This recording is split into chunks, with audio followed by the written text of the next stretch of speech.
All right, before I get officially started today, there's something I wanted to kind of visit with you guys about.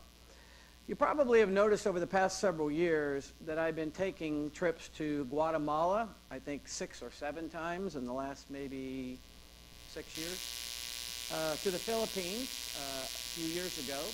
I went with my whole family, and then this Thursday, Michael and I are going to go for about 10 days. And as most of you know, we've been supporting these missions for close to 30 years now. And the reason for these increased trips lately is an effort to expand our reach as a ministry beyond Norman, Oklahoma. You know, when I arrived here in 1977, there literally wasn't anyone who was doing quite what we started doing. I don't know why people didn't think I was a real pastor at that time. I have no idea.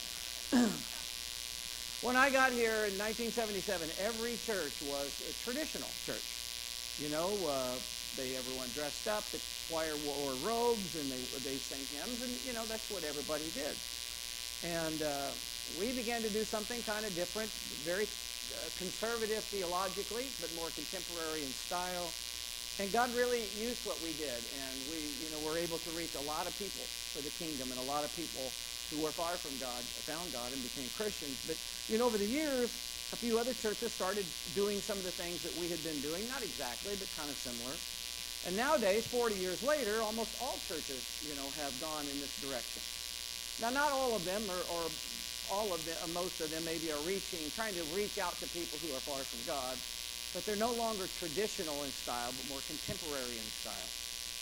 And so, you know, about 12 years ago, when God sort of led me to start the Seeker Church in 2006, I kind of viewed it as an opportunity to maybe expand our impact and our reach beyond just right here. And so way back then, I established something called Reaching Seeker Ministry, a nonprofit that would focus on reaching and helping more people beyond Norman, Oklahoma. And here was why. You know, if God could somehow use me and my experiences to help other pastors and churches to learn how to become more effective at reaching lost people, I mean, that could multiply the number of people reached exponentially. For instance, in Guatemala, there are 15 churches that we work with, and average about 200 people per church. So if I can meet with and help these pastors to learn how to teach their 200 people in their churches to help more people who are spiritually lost, well, that's nearly 3,000 people that start to become mobilized in reaching out and helping more people. And in the Philippines, the numbers are way, way even bigger than that. They have a Bible college with about 500 students in it at all the time. And over 40 years, they've had this Bible college. It's gotten bigger and bigger. But when graduates go out, they don't go to churches because there aren't churches. They start them. So they've started several thousand churches over the last 40 years. So I kind of came to look at it like this.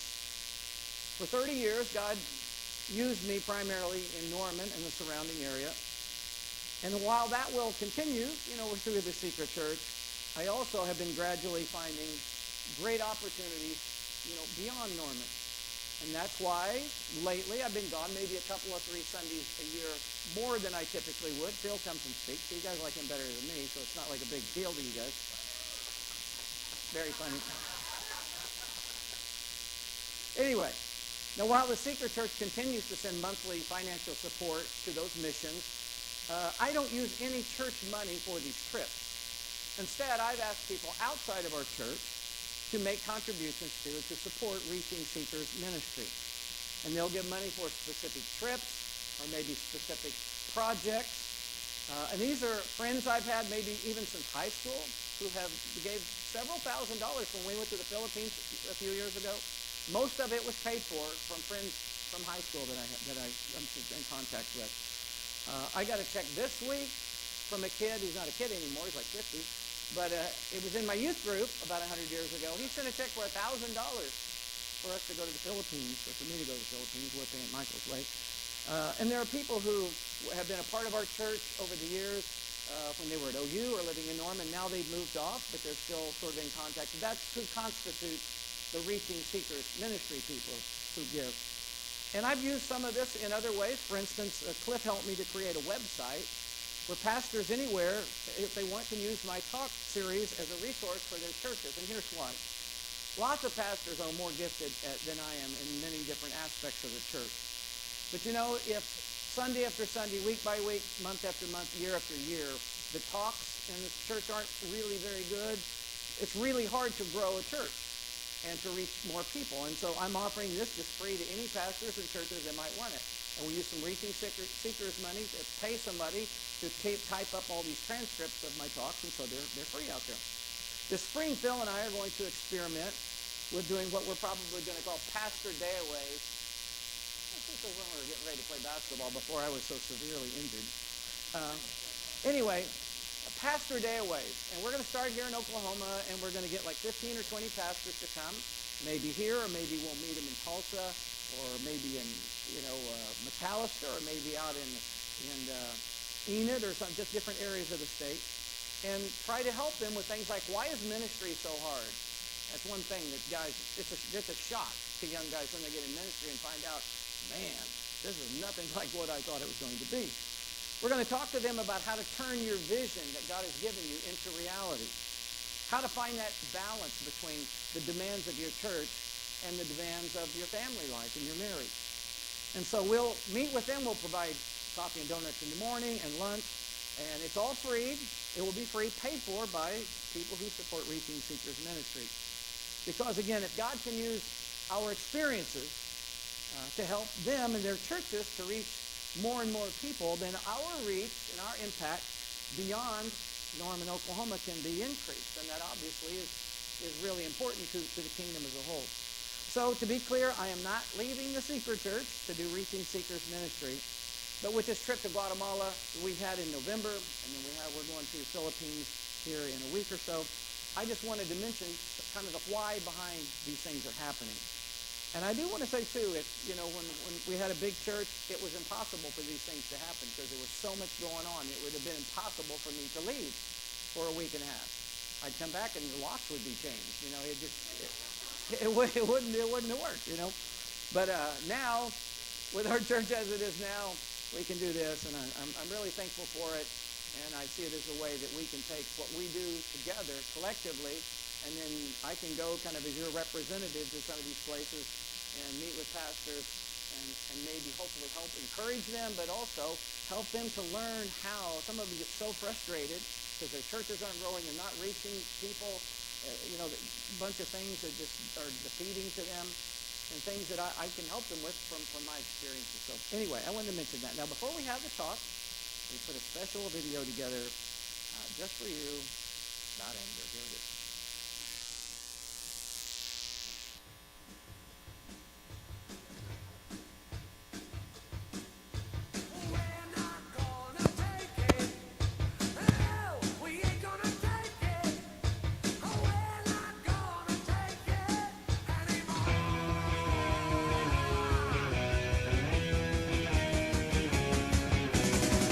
We've got the right to choose it. There ain't no way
Well, a recent issue of Parent Magazine had an article entitled Family Feud, which listed the results of a national poll recently done, and they found that the most common arguments between husbands and wives were over things like, disciplining the children, family finances, the amount of attention spouses pay to each other, and the division of responsibility within the household. 43% of all parents said they argued in front of their kids. 40% said they yelled at each other in front of the kids. The same poll revealed that the most common issues that parents and children argue over are household chores and responsibilities, what time the kids should go to bed, and schoolwork. Some people have a really hard time getting along at home, maybe with certain people at work, maybe even with other people in the church. Believe it or not, I've even heard of church board meetings where literal fistfights broke out among board members. They got so angry. Anger can do amazing things to people. I came across this little article from Melbourne Beach, Florida. It was a newspaper clip, and it said, a heavily armed man who was upset at renovations to a church wounded himself and barricaded himself inside of the church with a hostage for 7 hours Monday before killing himself. Officers fired tear gas and stormed St. Sebastian by the Sea Episcopalian Church at 3:15 p.m. to find the body of Douglas Pearson, 47. Pearson, a member of the church building committee, had been upset about a plan to add trim to the church's new copper steeple. And so he took a hostage and ended up taking his own life. He was so angry and distraught over adding trim to the new copper steeple. They say men on average get angry 6 times a week on average. Women become angry 3 times a week. Men tend to get mad at things. This blankety-blank thing doesn't work right. Women tend to get mad at people. And I can't believe that she said that about me. Men are more physical in how they express their anger. Women are more verbal in how they express it. And you know where people express their anger and violence most often? At home, with the people we supposedly love the most. Now, I said last week that all my life I have not been a real angry, hostile, vindictive kind of person. I've got plenty of weaknesses, that's for sure, but that hasn't been really my personality. Now, I did find about 10 years ago that I started to experience this emotion of anger at a different level than I had never, ever known it. Not in a bursting out, drive my car through a window somewhere, but just sort of this internal thing that I was unaccustomed to and really bothered by. But how about you? How easily angered are you? And when you become upset, how do you tend to express your anger? Well, last week we talked about the roots of rage, the different causes that make people become angry. We also pointed out that the Bible has a lot to say about this issue. For instance, one thing, anger is a normal God-given emotion. It's not a sin in itself to be angry. However, we said anger is kind of like a warning light built in by God. We need to proceed with caution. When we feel anger welling up, it's something we can't just go at without a lot of thought. And third, anger needs to be resolved at some point. So anger is not meant as a permanent emotion.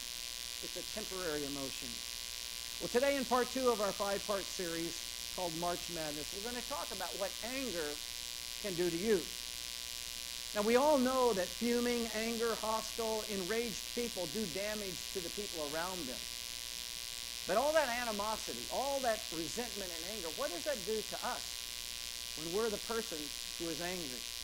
Well, number one, anger, when poorly dealt with, can have a negative effect on us physically. A recent edition of Science News had an article entitled Hostility Boosts Risk of Heart Trouble. And Dr. Redford Williams of Duke University is known for his studies in the area of how stress and anger affect physical health. In a 25-year study, he discovered that people who tended toward anger and hostility were 5 times more likely to die of a heart attack and heart disease. An angry, bitter person is much more likely to develop ulcers, high blood pressure, have a stroke, and even gain weight.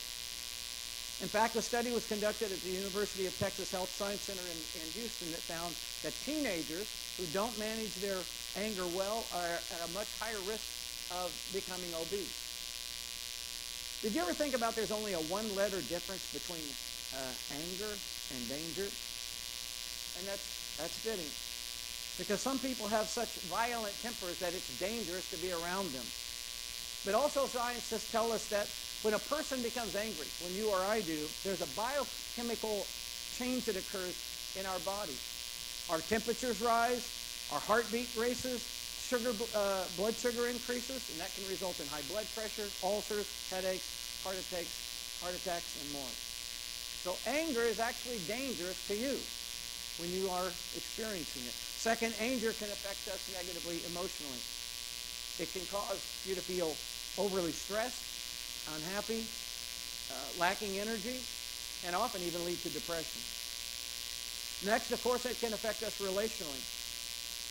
And one of the most harmful places or aspects of this has to do with what I kind of call the proximity paradox, which is, why is that we say, to the people that we love the most, why do we end up becoming angry the most with them more than we do anybody else? Now think about this. I'm going to ask a question. Don't raise your hand on anything. How many of us have ever screamed the words, "I hate you"? I wonder how many of us have ever screamed those words at any time in our life. I hate you. And who did we say those words to? A mom, a dad, maybe a brother or sister. There's just something in human nature, it seems, that causes us to be angry with the people that we're closest to. The people that we treat them worse than we treat a total stranger. But this proximity paradox, it didn't start just with you and I. Remember Cain and Abel. Cain was so angry, member of the very first family. He was so jealous and angry with his brother that he actually murdered his own flesh and blood brother. There was Jacob, who conspired together with his mother to deceive his elderly father and so cheat his twin brother Isaac, or Esau, out of his inheritance. Jacob himself went on to have 12 sons who fought bitterly with each other. In fact, in Genesis chapter 37, it says that there was that one brother, Joseph, that the older brothers despised him so much that they kidnapped him and sold him as a slave into Egypt. In the New Testament, there were 12 of Jesus' 12 disciples, and several times Jesus said he rebuked them for arguing amongst themselves. He never rebuked them for arguing with the multitude, only for arguing in the inner circle. And we could go on and talk about other biblical examples of people treating those they're closest to the worst. The prodigal son breaking his father's heart. Abraham lying about his wife Sarah, endangering her life in order to save his own. Some of the people that we're closest to, our spouse, our children, our parents, our friends, we sometimes treat them worse than we would treat an enemy. And I've done that. You've probably done that. And I think a question that needs to be asked is why? Why do we feel and express so much anger to the people that we're closest to, that we love the most? Well, I have three, I think, pretty common reasons. One is what you might call the familiarity factor. You know how that is? You're around these people more. You're around your spouse and your children and your parents and your kids so much that who they really are and what they really mean to you kind of gets forgotten in the busy routine of life. Someone has said home is the place where family members go when they're tired of being nice to people. Shouldn't be the case, but it's often true. In Ephesians chapters 5 and 6, the Bible talks about how in Christian families there should be a steady flow of deep, genuine love among family members. It talks about being kind and tender-hearted to one another.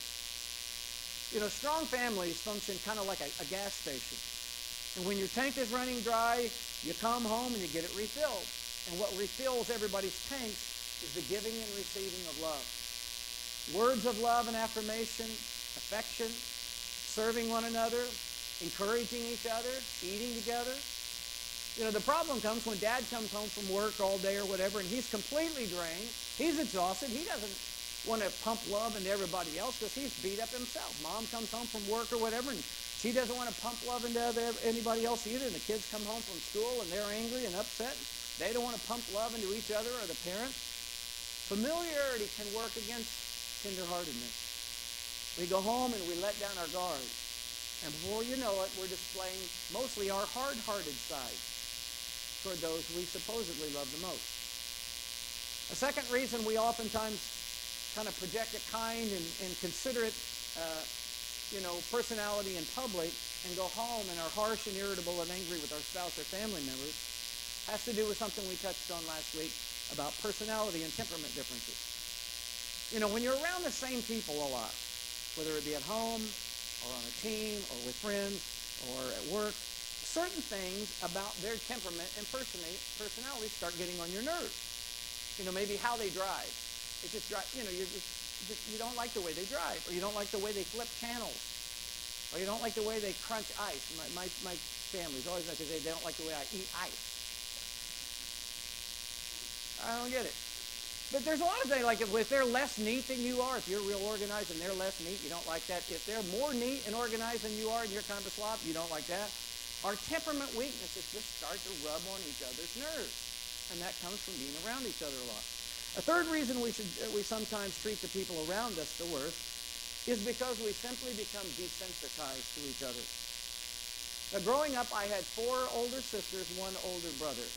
I was the martyr. I was the youngest one. My brother was 3 years older than me, and so being closer in age and of the same gender, we fought quite a bit. For a long time, we shared bunk beds in the same bedroom. We were always very competitive, and being 3 years older than me, he usually got the best of it because he was bigger than me.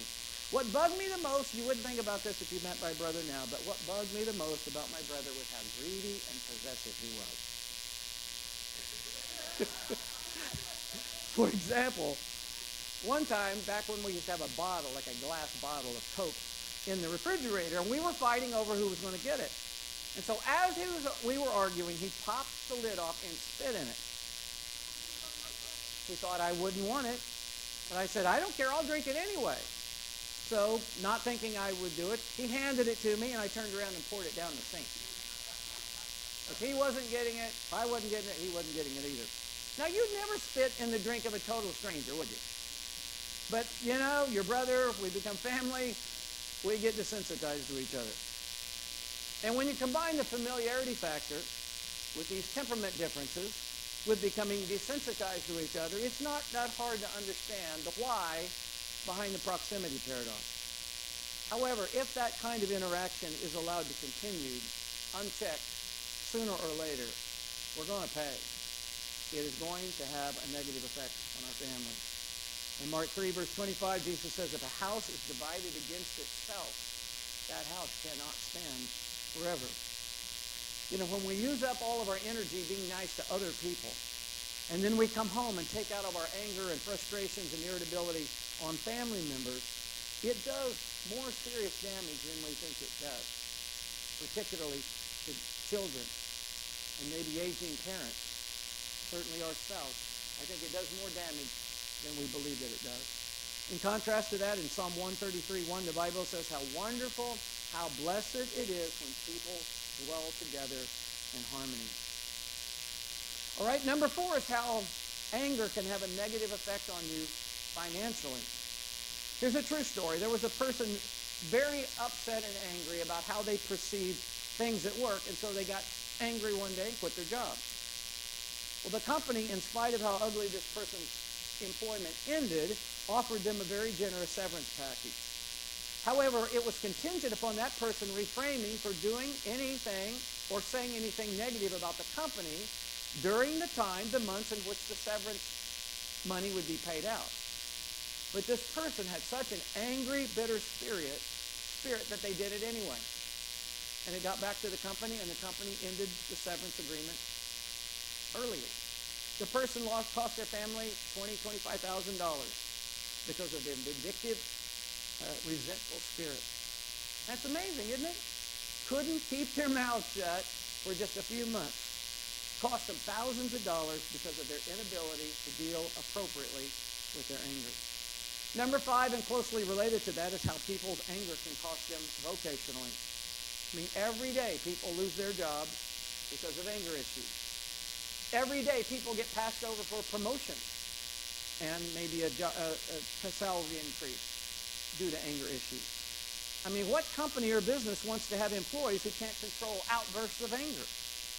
What company wants to have employees who walk around filled with bitterness and resentment and rage all the time? Then, Importantly, how anger can have a negative effect on you spiritually. In Matthew chapter 5, 23 and 24, Jesus talks about when there's an unresolved conflict between you and another person. That kind of thing erodes and undermines your spiritual life. What he's saying is that throughout the week you're at odds with your parents. You're holding a grudge against a certain person at work. Or if there's an unresolved conflict between you and your spouse or a friend, or if you've been irritable and unkind to your children, and then you come to church and act like everything's fine, that undermines spiritual authenticity. Now, when you boil it all down, there are basically two ways that people deal with their anger. They either bottle it up inside, they internalize it, or they explode all over other people. Some people blow up, some people clam up. And it can happen at work, at home, at school, even in a church. And this is kind of how it evolves. Little frictions take place. You know, maybe their personality doesn't mesh with your personality. Maybe there are misunderstandings and frustrations that aren't dealt with. And over time, detachment starts to set in. You just feel, you don't feel close to them anymore. And sometimes even bitterness and resentment begin to creep in and form in your heart toward that other person. Maybe there's never an all-out war. There's simply a truce, which means that the outward expressions of war are held in check, but the inward hostility is still there. So what can we do to deal with and express our anger in more healthy and appropriate ways?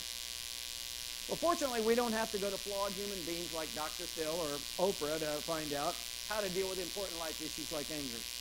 Instead, we can look to God's Word and God's wisdom in the Bible. For instance, James 1:19 tells us to be slow in becoming angry. In other words, don't have a short fuse, which is like, boom, something happens and you go off. Don't be easily provoked. Instead, be slow to become angry. Don't just let it fly and erupt all over everybody. Don't be easily offended. As we talked about last week, anger in itself is not sin, but it often leads us to do sinful things when not handled right. And it's why nearly all of the verses in the Bible on anger also contain warnings. Anger causes what might be called the Jim Carrey effect. As you get mad and madder, you get dumb and dumber. And you say stupid things, and you say hurtful things. So first biblical principle, be slow. Be slow in becoming angry. Second, ask yourself, is this really something worth getting so mad about? Proverbs 12, verse 16 says, a fool shows his annoyance at once, quickly, but a wise or prudent person overlooks an insult. Now that's a new concept for some of us, overlooking an insult. People today say, I was disrespected. And so you killed him and now you're going to spend your life in prison? Like, that doesn't make any sense. That's not smart. You know, you can overlook an insult sometimes. You don't have to get mad and worked up over every little thing. Sometimes you just ignore it and do something else. If someone cuts you off in traffic, it's not really the end of the world. It might cost you 2 or 3 seconds. It's not worth flying into a rage over it. And, and then following them there bumper to bumper for the next 20 miles. It's just not worth it. Another similar verse in Proverbs says, a man's wisdom gives him patience, and it is to his glory to overlook an offense. In other words, it is to your credit. God is pleased when you let little things go and don't overreact to everything that happens to you.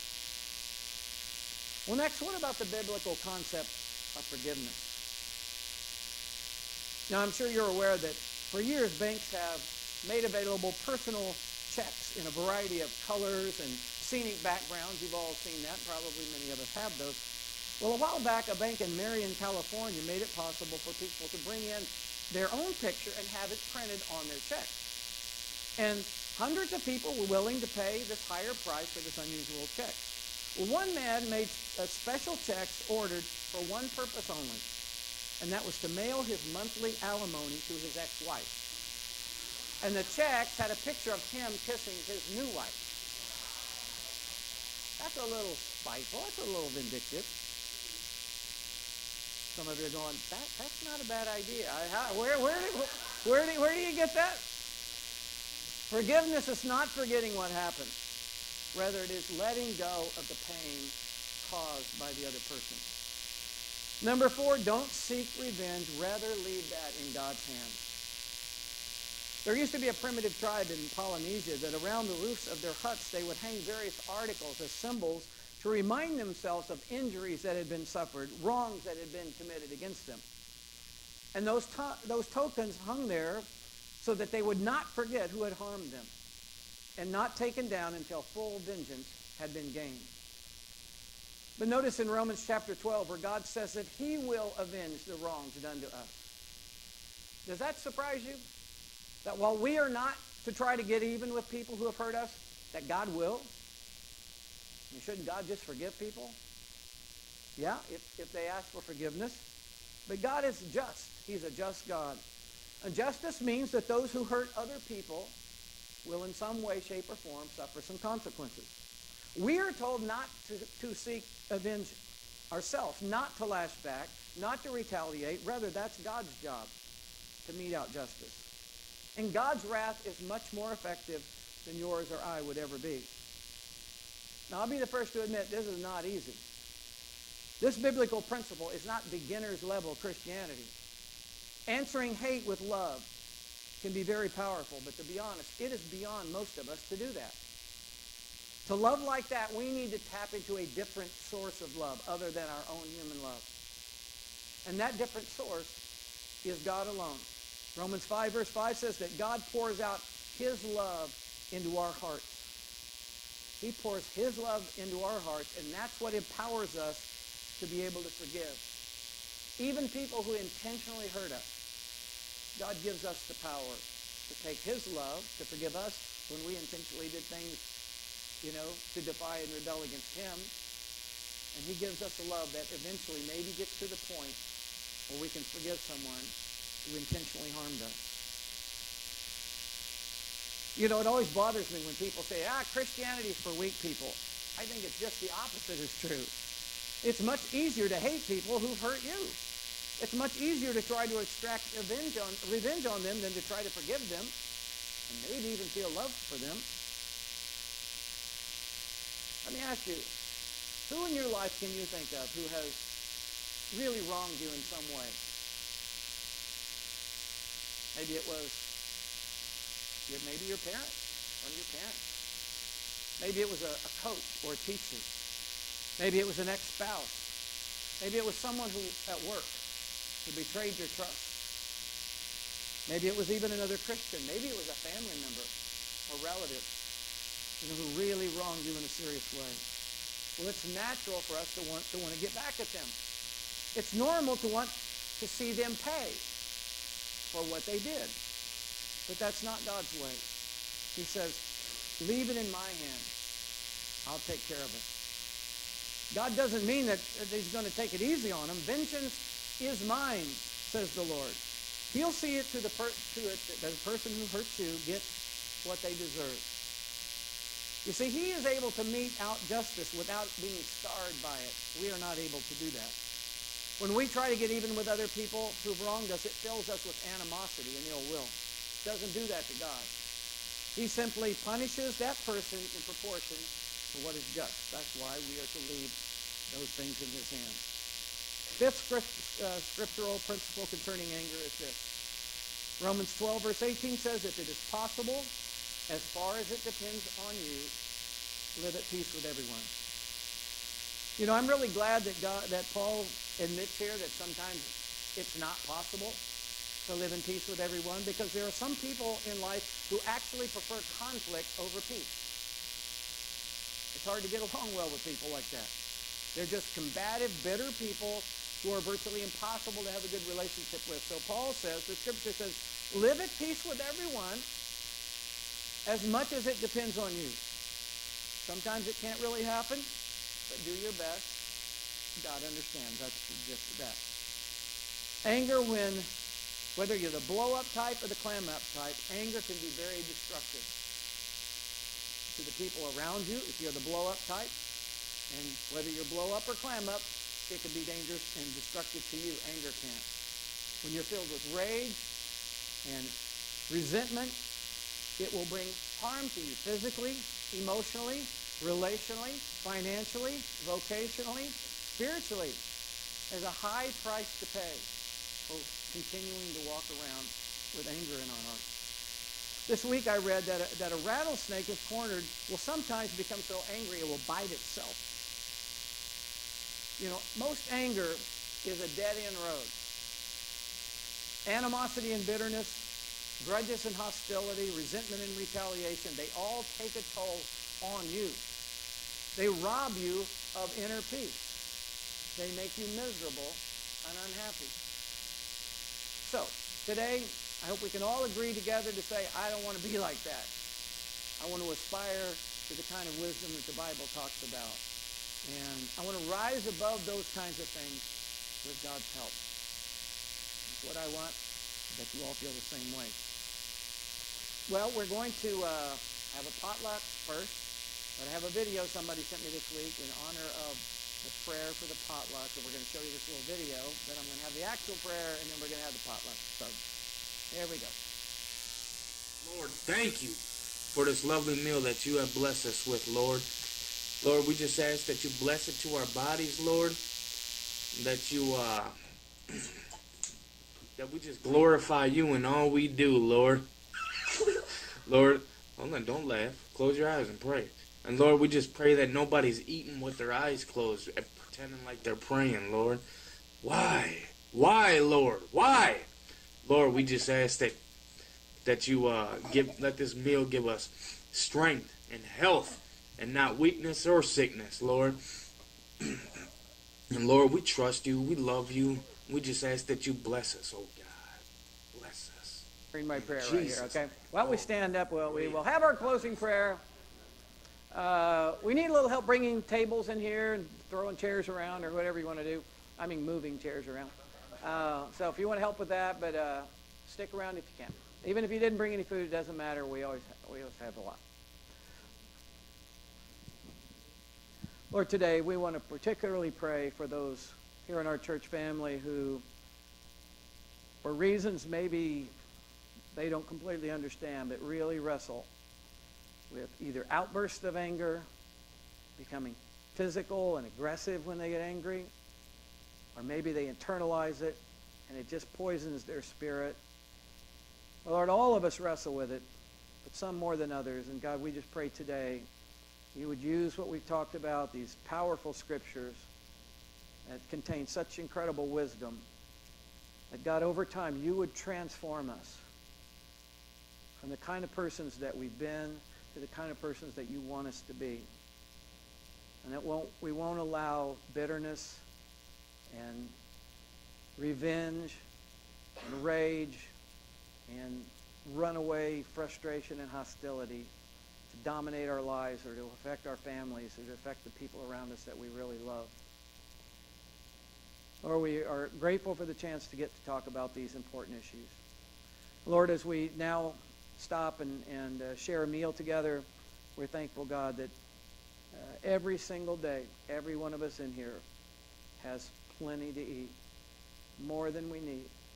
And today we want to acknowledge that and thank you for the blessing of your provision. I pray that you'd bless the food and our time together. In Jesus' name, amen. All right, you guys, thanks for coming out. Hang around, whatnot.